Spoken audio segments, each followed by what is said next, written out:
नमस्कार दोस्तों, मैं दिनेश पैरामेडिकल कोचिंग वाला के इस यूट्यूब चैनल पे आपका बहुत बहुत स्वागत करता हूं।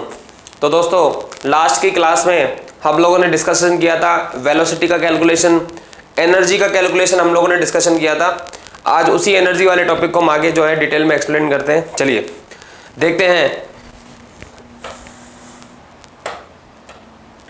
हम लोगों ने जो फॉर्मूला डिराइव किया था वो क्या फॉर्मूला था कि टोटल एनर्जी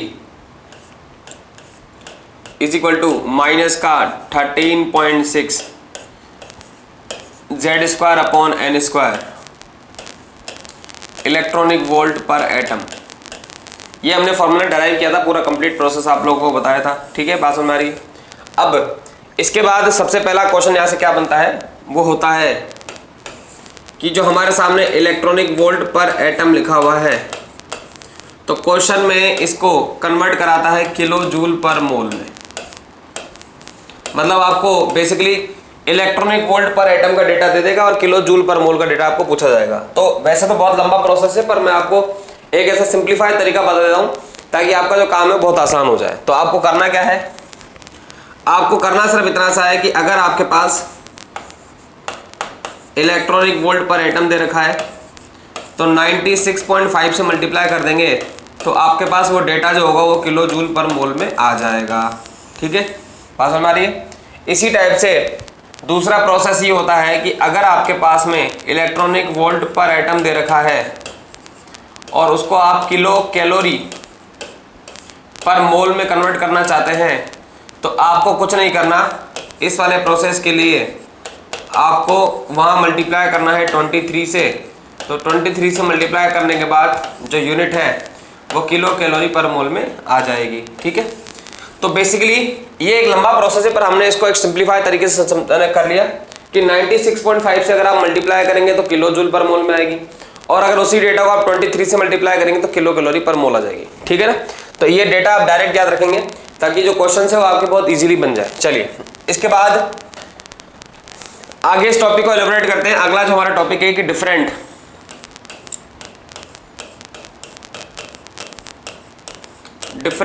एनर्जी लेवल्स। अब हमारे पास जो फॉर्मूला आया था वो आया था माइनस का 13.6 Z square upon N square electronic volt पर एटम। ठीक, अब हम क्या कर रहे हैं, देखिए मैं यहां पर कुछ अलग अलग इस तरीके से एनर्जी लेवल्स बना देता हूं। अब मान लेते हैं कि ये energy level n is equal to 1 है, ये एनर्जी लेवल n इजिकल 2 है, इसको अपन n इजिकल टू 3 कह देते हैं, n इजिकल टू 4 हो गया, n इजिकल टू 5 हो गया। अब अगर मैं कैलकुलेशन करूं हाइड्रोजन, अभी मैं किसके लिए कैलकुलेशन कर रहा हूं, हाइड्रोजन एटम के लिए। ठीक है, तो हमारे पास फॉर्मूला जो था total energy is equal to minus का 13.6 Z square upon N square. अब अगर मैं जेड की बात करूं तो जेड मैंने 1 मान रखा है हाइड्रोजन के लिए। अब मैं एक एक करके चेंज करूंगा। सबसे पहले एन की वैल्यू 1 रखूंगा, तो TE1 यहाँ से मेरे पास कितना आएगा, माइनस का 13.6 1 स्क्वायर अपॉन 1 स्क्वायर। तो यहाँ से TE1 की जो वैल्यू आएगी वो आएगी माइनस का 13.6 और यूनिट आएगी इलेक्ट्रॉनिक वोल्ट पर एटम। ठीक, तो यहाँ पर जो एनर्जी हो जाएगी माइनस का 13.6। याद रखिएगा ये एनर्जी जो है वो हाइड्रोजन के लिए है। ठीक है, इसके बाद अगर मैं बात करूँ, अगर मैं TE2 निकालूं तो TE2 इजिकल टू माइनस का 13.6, इसके बाद जेड स्क्वायर मतलब 1 का स्क्वायर, और n की वैल्यू अब की बार मैं रख रहा हूँ 2, तो n की वैल्यू 2 का स्क्वायर कितना हो जाएगा 4। तो यहाँ से जब मैं इसको सॉल्व करूँगा तो माइनस का 13.6 अपॉन 4, तो ये आता है माइनस का 3.4 इलेक्ट्रॉनिक वोल्ट। ठीक, तो यहाँ लगा दिया मैंने माइनस का 3.4 इलेक्ट्रॉनिक वोल्ट। ठीक है, ऐसे ही अगर आप TE3 निकालेंगे तो माइनस का 13.6 Z square upon N square, अब की बार 3 का स्क्वायर 9 करेंगे तो माइनस का 13.6 अपॉन कितना आएगा 9। इसको सॉल्व करेंगे तो माइनस का 1.5 इलेक्ट्रॉनिक वोल्ट आएगा। ठीक, तो यहाँ लिख देता हूँ मैं माइनस का 1.5 इलेक्ट्रॉनिक वोल्ट। ठीक है ना, माइनस 13.6 माइनस 3.4 माइनस 1.51, ऐसे इसकी 0.85 के आसपास होती है। ठीक है, तो कम से कम इन चार को तो आप डायरेक्ट याद रखेंगे ताकि क्वेश्चन आपको आराम से समझ में आए। ठीक है ना, माइनस 13.6 माइनस 3.4 माइनस का 1.51 और माइनस का 0.85, ये जो डेटा है ये हाइड्रोजन के लिए है। आगे भी आप और कैलकुलेट कर सकते हैं, जैसे फिफ्थ वाले की -0.5 के आसपास आती है, लेकिन हमें इतना तो याद नहीं रखना, लेकिन 4 तक आपको डायरेक्ट याद हो तो हमारे क्वेश्चन आराम से बन जाएंगे। ठीक है, ये तो हो गए एनर्जी लेवल्स। अब यहाँ पर कुछ टर्म्स आते हैं, उस टर्म्स को अपन एक्सप्लेन करते हैं कि यहाँ पर पहला जो टर्म आता है उसको अपन क्या नाम देते हैं। सबसे पहला जो टर्म आएगा हमारे पास उसको बोलते हैं ग्राउंड स्टेट। क्या कहते हैं इसको? Ground state. Now what is ground state? Ground state को हम कहते हैं कि lowest energy level in which electron is maximum stable। हो क्या रहा है कि जो सबसे लोवेस्ट एनर्जी लेवल होता है उसी को अपन ग्राउंड स्टेट कहते हैं। जैसे अभी मैंने एक डायग्राम बनाया था जिसमें सबसे नीचे था n = 1 था। ठीक है, अगर मैं हाइड्रोजन एटम की बात करूंगा तो यहाँ जो एनर्जी आती है वो आती है -13.6, Z² 1 का स्क्वायर हो जाएगा, N² भी 1 का स्क्वायर हो जाएगा, तो टोटल एनर्जी जो आएगी वो आएगी -13.6 इलेक्ट्रॉनिक वोल्ट। इसका मतलब ये है कि हाइड्रोजन के लिए जो ग्राउंड स्टेट की एनर्जी होती है वो माइनस का, ये हाइड्रोजन की बात है, हीलियम के लिए कुछ और आएगी, ठीक है ना, लिथियम के लिए कुछ और आएगी। तो हाइड्रोजन के लिए जो ग्राउंड स्टेट की एनर्जी वो -13.6 है। और ग्राउंड स्टेट पूछे आपसे क्या होता है, तो ग्राउंड स्टेट का मतलब होता है ऐसा शेल जहां पे एनर्जी सबसे कम हो, और अगर एनर्जी सबसे कम है तो स्टेबिलिटी सबसे ज्यादा होगी। एनर्जी और स्टेबिलिटी एक दूसरे के इनवर्स होती है। तो लोवेस्ट एनर्जी लेवल सबसे कम एनर्जी लेवल होता है, जहां पे इलेक्ट्रॉन जो होता है वो क्या होता है, मैक्सिमम स्टेबल होता है। ठीक है, और इसको रिप्रेजेंट किससे करते हैं, n = 1 से। फर्स्ट शेल को अपन क्या कहते हैं, बेसिकली ग्राउंड स्टेट। इसके बाद सेकंड जो आता है उसको अपन कहते हैं एक्साइटेड स्टेट। सेकंड पॉइंट क्या आता है, एक्साइटेड स्टेट। अब इसका क्या मतलब है, तो डायग्रामेटिक समझते हैं इसको अपन लोग। देखिए, हमने अभी ये कहा था कि n = 1 को तो हमने सीधा सीधा कह दिया था ग्राउंड स्टेट, तो दिस इज ग्राउंड स्टेट। ठीक है, अब होता क्या है कि इस ग्राउंड स्टेट के अलावा जितनी भी बच गई का मतलब, जैसे n = 2 बच गया, n = 3 बच गया, n = 4 बच गया, ऐसे सो ऑन। तो ये जो ग्राउंड स्टेट के अलावा जो बचा ना, हमारे पास क्या बच गया, ये चीज देखिए ये, तो इसी को अपन क्या नाम देते हैं, एक्साइटेड स्टेट। अब यहाँ पे इंपॉर्टेंट बात ये है कि अगर जैसे मैं लिख रहा हूं, समझिएगा ध्यान से, अगर मैंने लिखा फर्स्ट एक्साइटेड स्टेट, तो हमारे पास फर्स्ट एक्साइटेड स्टेट का मतलब क्या होगा। देखिए, पहली एक्साइटेड स्टेट जो है वो n = 2 से चालू हो रही है। भाई ग्राउंड स्टेट तो छोड़ दो, ग्राउंड स्टेट में तो n = 1 हो गया, लेकिन मैं बोल रहा हूँ फर्स्ट एक्साइटेड स्टेट। तो फर्स्ट एक्साइटेड स्टेट जो होगी वो n = 2 होगी। ये इंपॉर्टेंट बात है, एग्जामिनर कंफ्यूज करता है। एग्जामिनर आपको एक्साइटेड स्टेट लिख के दे देगा और अपन n = 1 लिख के आ जाएंगे। नहीं, अगर वो कह रहा है फर्स्ट एक्साइटेड स्टेट, तो इसका मतलब n की वैल्यू क्या मानी जाएगी, 2। तो यहाँ पे फर्स्ट एक्साइटेड स्टेट का मतलब n = 2 लिख देता हूँ। मतलब हमारे पास कौन कौन से टर्म्स आते हैं, देखिए समझाता हूं मैं एक बार। अगर मैं बोल रहा हूं, सुनना ध्यान से, अगर मैं बोल रहा हूं सेकंड एनर्जी लेवल, या तो ये वर्ड आ जाए, या फिर आपसे कहते हैं सेकंड शेल, और या फिर आपसे कहते हैं फर्स्ट एक्साइटेड स्टेट। इन सभी केसेस में n की वैल्यू 2 मानी जाएगी। ठीक है, इसी टाइप से अगर मैं बोल रहा हूं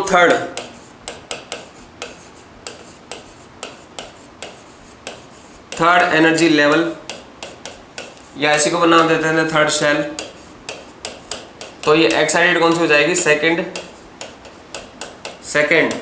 एक्साइटेड स्टेट, जहां पे अपन n की वैल्यू कितना रखेंगे, 3 रखेंगे। समझ गए मेरी बात। अगर मैं एनर्जी कैलकुलेशन करूं, जैसे फॉर एग्जांपल की बात करूं, मान लेते हैं आपसे कह रहा है कि फाइंड एनर्जी, या ऐसे कह देते हैं फाइंड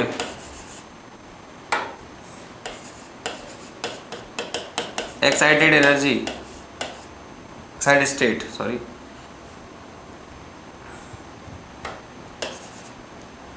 आपसे कह रहा है find excited state energy for first excited state और दे क्या रखा है अपन को हाइड्रोजन एटम। आपसे कहा जा रहा है कि फर्स्ट एक्साइटेड स्टेट जो है ना, आपको एक्साइटेड स्टेट एनर्जी निकालनी है किसके लिए, फर्स्ट एक्साइटेड स्टेट के लिए। तो कैसे कैलकुलेट करेंगे, देखिए हम जानते हैं कि फर्स्ट एक्साइटेड स्टेट का मतलब क्या होता है, फर्स्ट एक्साइटेड स्टेट का मतलब होता है एन की वैल्यू कितनी रखेंगे, 2 रखेंगे। फॉर्मूला हमारे पास क्या होता है, total energy is equal to minus का 13.6 Z square upon N square. यहाँ से टोटल एनर्जी जो आएगी वो कितनी आएगी, माइनस का 13.6 जेड स्क्वायर, हाइड्रोजन की बात चल रही है। एन स्क्वायर की अगर बात करूँ तो 2 का स्क्वायर, ठीक है। तो टोटल एनर्जी जो आएगी वो कितनी आएगी, माइनस का 13.6 अपॉन कितना आएगा 4। यहाँ से टोटल एनर्जी जो आएगी वो कितनी आएगी, माइनस का 3.4 इलेक्ट्रॉनिक वोल्ट। ये हमारे पास आंसर आ जाएगा। इसका मतलब फर्स्ट एक्साइटेड स्टेट की जो एनर्जी होगी वो कितनी आएगी, माइनस 3.4। इसी टाइप से अगर मैं बात करूं, अगर आपको दे रखा है थर्ड एक्साइटेड एनर्जी, वो भी किसके लिए निकालनी है, हाइड्रोजन एटम के लिए, ठीक है। तो कितना कैसे रखेंगे, थर्ड एक्साइटेड बोल रहा है, इसका मतलब एन की वैल्यू की बार कितना रखेंगे, 4, ठीक है। क्योंकि फर्स्ट एक्साइटेड का मतलब N is equal to 2, second excited का मतलब एन इज इक्वल टू 3 और थर्ड एक्साइटेड का मतलब एन इज इक्वल टू 4, ठीक।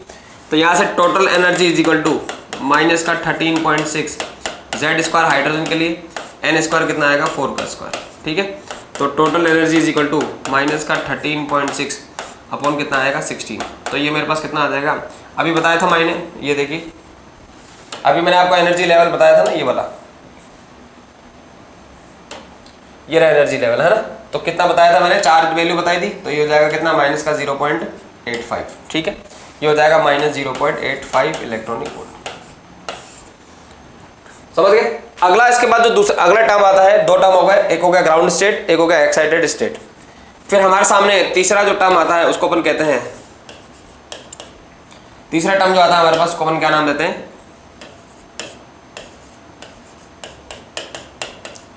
इसको नाम बोलते हैं अपन एक्साइटेड पोटेंशियल, या इसी का दूसरा नाम होता है एक्साइटेड एनर्जी। हालांकि कोई फर्क नहीं है बहुत ज्यादा, सिर्फ यूनिट का फर्क है, बाकी चीजें वही सेम है। अब ध्यान समझिएगा मेरी बात, इससे पहले जो मैंने वर्ड लिया था, इससे पहले का जो वर्ड था वो था एक्साइटेड स्टेट, वो था स्टेट, जबकि अभी वाला जो वर्ड है वो क्या बता रहा है, एक्साइटेड एनर्जी। या तो एनर्जी वर्ड लिखा हुआ है और या फिर पोटेंशियल वर्ड लिखा हुआ है, दोनों अलग अलग बातें हैं, है ना, दोनों ही अलग अलग बातें हैं। अब सबसे पहले एनर्जी क्या है, देखिए समझिए मेरी बात ध्यान से। हमने क्या किया कि यहां से इस तरीके से मान लेते हैं कि मेरे पास ये n इज इक्वल टू 1 था, इसको मान लेता हूँ n is equal to 2, this is n is equal to 3 और ये n इज इक्वल टू 4 हो गया, ठीक है। अब हम क्या कर रहे हैं, मान के चलते हैं कि ये जो हमारे पास फर्स्ट सेल है इसमें एक इलेक्ट्रॉन प्रेजेंट है, दिखाई दे रहा है इलेक्ट्रॉन। मैंने क्या किया, इसको बाहर से एनर्जी सप्लाई करना स्टार्ट किया, ऐसे मैंने क्या किया, इसको बाहर से एनर्जी सप्लाई करना स्टार्ट किया। अब एनर्जी जब सप्लाई करूंगा तो ये मैं एनर्जी दे रहा हूं बाहर से, ठीक है। अब हमारे पास 2 बातें हैं। सबसे पहली बात हमारे पास ये है, देखिए अगर मैं बात करूं, होता क्या है कि अगर मेरे पास, सुनिएगा ध्यान से, अगर मैंने ये एक इलेक्ट्रॉन है, ये इलेक्ट्रॉन जो है यहां जाना चाहता है, इसको मैं मान लेता हूं n इजिकल टू 1, इसको मान लेता हूं n इजिकल टू 2। तो अगर n इजिकल टू 1 से n इजिकल टू 2 में इलेक्ट्रॉन जाना चाहता है तो मुझे बाहर से क्या करनी पड़ेगी, एनर्जी देनी पड़ेगी। यानी मैं डेफिनेशन लिख रहा हूं कि energy is absorb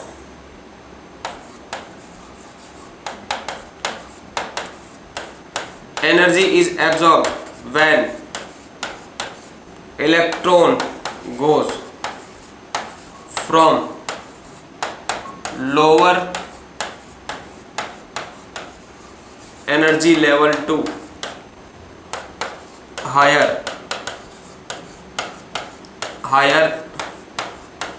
energy level. क्या हो रहा है कि अगर मैंने बाहर से एनर्जी दी तो जो अंदर वाला इलेक्ट्रॉन है जिसको अपन लोअर एनर्जी लेवल कह रहे हैं, ये हमारा लोअर एनर्जी लेवल हो गया और ये मेरा हायर एनर्जी वाला लेवल हो गया। तो जैसे ही आपने बाहर से एनर्जी दी तो लोअर एनर्जी वाला इलेक्ट्रॉन उस एनर्जी को एब्जॉर्ब करेगा और वो बाहर चला जाएगा। बाहर चलने का मतलब है हायर एनर्जी में चला जाएगा।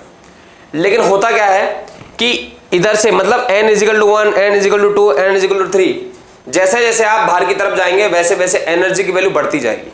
और अभी मैंने आपको एक बात बताया था कि जितनी ज़्यादा एनर्जी होती है उतनी स्टेबिलिटी कम होती है।